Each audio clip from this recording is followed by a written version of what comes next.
Hey guys, so someone just asked me a really good question on one of the comments, and I figured that I would answer it because it is actually a really good question. They had asked me if I had found a methadone program, and they were welcoming and very nice, would I go back to it or would I stay on suboxone? And I think I felt like that was kind of a good question, and my answer to that is no, and I'm going to tell you why. Well, and the pros and cons. First of all, methadone, definitely saved my life, 100%. But, it's it consumes in my opinion, this is just my personal opinion, it consumed my whole life, pretty much. For me personally, it would wear off way too soon. It would give me, I didn't realize until after getting off that it got me really high for a couple hours, and then it would wear off too quick because of the way I was metabolizing it. Not only that, but the side effects are horrible, in my opinion. I got up to 180 milligrams, and I don't know, I do prefer suboxone now, and I'll do the pros and cons of both. But with the suboxone, I have more freedom. I don't have to wake up every day and make sure I get to this program and be around people who are using and stuff like that. I can just the only thing that stinks with suboxone is if you're not in a program, then you have to pay for it. I have to pay $100 every month, and then I have to pay for my script, which is only $3 with my insurance. But I do prefer the suboxone. If there's days where I want to sleep in and I'm sick, then I can. I will say, if your addiction is very strong, when I remember I was using probably up to 6 months a day, seriously a lot. And I remember getting high in Trevor's truck with him, and we both were knocked, and he had heard the radio from a police car, and it woke him up right away. And there was a cop car right behind us, and pretty much at that moment, that's when I was you know what, forget that, I can't do this anymore. So the cops were pretty much just alright, you can't hang out here, you can't be getting high here, whatever. So I ended up getting out of the car right then and calling the clinic, which is I had already been on this clinic prior, so they knew me. And I told the lady, I was listen, I really need to get back in, I'm gonna die, and she got me in right away. And it was good because it saved my life, but it did not keep me sober. And that's where I want to be truthful with you guys about this. A lot of my time on methadone, I was not sober. I would do a 10-bag shot at once, because I would get sick at night and sick in the morning, because it wasn't lasting as long as it should. Now this was more in the beginning, not towards the end. So for the majority of being on YouTube and stuff, yes, I have been sober, but I think that in the long run, it's the way it affects your body is horrible. But for certain people, I think it can be a lifesaver, and it can be a long-term good thing. If you can get take-home bottles or something like that, then it is very similar to suboxone. The only thing with suboxone is there is a cutoff in New York. You can only get a certain amount, and with that, for me, because my addiction was so strong, that when I got off of methadone and switched to suboxone, I went from methadone, and then I was taking like Dilaudid and morphine, and then switched to Subutex, and then to suboxone, and it was horrible. And in the beginning, I needed like 6 suboxone a day. It was bad.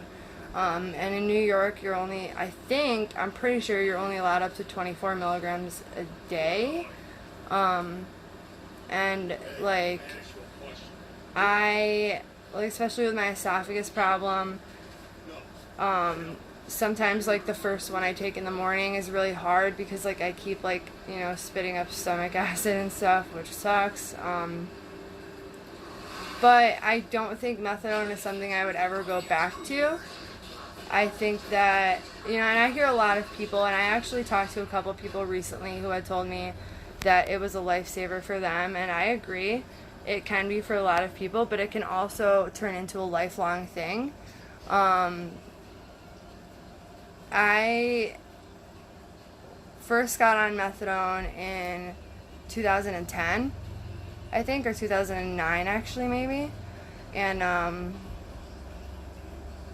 yeah, I think it was 2009. And I was on like pretty much consistently. Like there was like gaps in between where I was off, but I was on for a long time. And and not only that, like if you do like one thing, I don't know about all clinics, but if you do like one thing wrong or whatever, they could like take you off, and the withdrawal is like horrible. And like for me, I came off of 175 milligrams in like 45 days, which is like really fast, and that was very painful and uncomfortable, and it was not fun. I don't think I would personally go back to it. I think that everyone is different, and if it works for you, that's great. I don't even know, like with the suboxone at this point, there's other alternatives now. There are shots that you can get. There's actually Subutex that comes in the form of a patch, and I'm considering getting that because of like my esophagus problems. But there are more options than just methadone and suboxone. But like thinking back now, I didn't realize how high I was. I didn't realize, like, you guys were right. A lot of the people on here who were talking, like, who were, like, saying that, like, I was high or, like, on dope or whatever, like, I wasn't on dope, like, when I was doing, like, YouTube, like I said, like, I was using in the beginning, but I did stop. Well, obviously, like, you know, like, who wants to spend that much money just to do 10 bags at once, you know? But,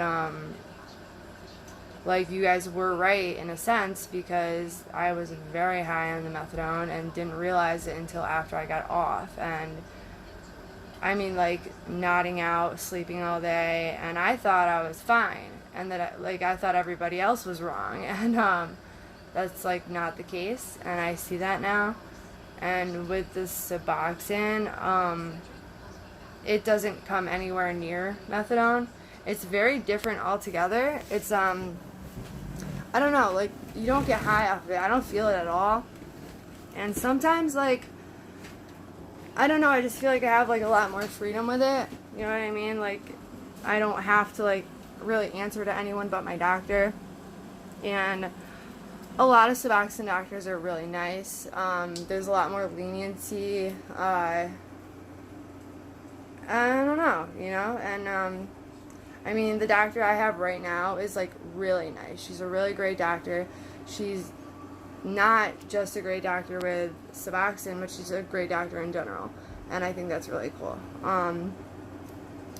But I think, like, if it was, like, a worst case scenario situation where, like, I was, like, couldn't afford the suboxone anymore, or, like, sorry, my throat thing.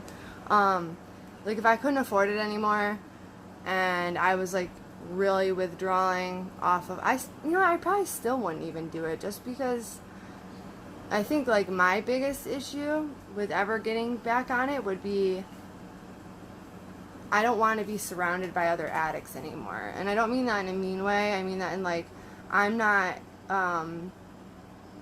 strong enough in my sobriety right now to be around that, because a lot of people, at least from my experience, who are on methadone usually are using like crack or something else because they still have that need to get high, and since they can't use the other anymore. Most people have a blocking dose of like 80 milligrams, I think it is. That obviously didn't work for me. So I was like a 1 in a million case. Like they were gonna split dose me. It didn't work altogether, and I never had stability. Like I never had one stable counselor.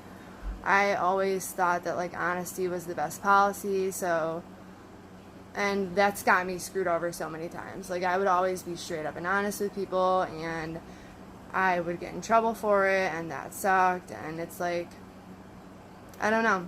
I mean,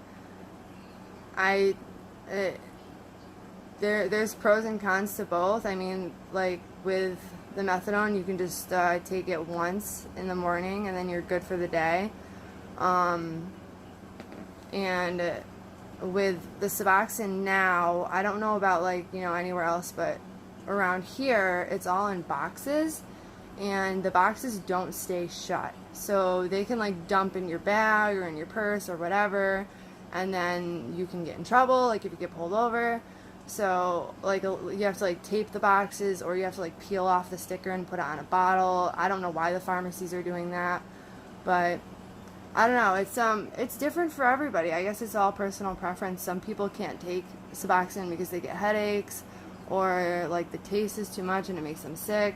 I know a lot of people who get sick off of it, and that sucks. And then like another thing with the methadone too is like, if you like say you were to like leave the clinic and like throw up like 5 minutes later, they wouldn't redose you, like unless you were on the property or in the building when it happened and they were able to see it, and it's a process. And then like having to wait in a line, and you know, it's just it's not fun. It's not fun to like have somebody hovering over you, or to be in a group and then where everybody's like nodding out, or I don't know. I mean, it's not the same everywhere, I know that, and it's not the same for every person, but that was just like, again, my personal experience. I was really, really afraid for a long time to get off methadone because like of the withdrawal, because I would think to myself, oh my god, if I wake up sick, like then I can't even imagine how sick I would be getting off.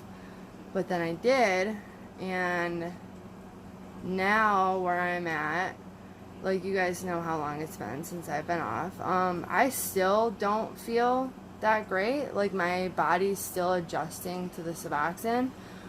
It's still like my back still hurts really bad. I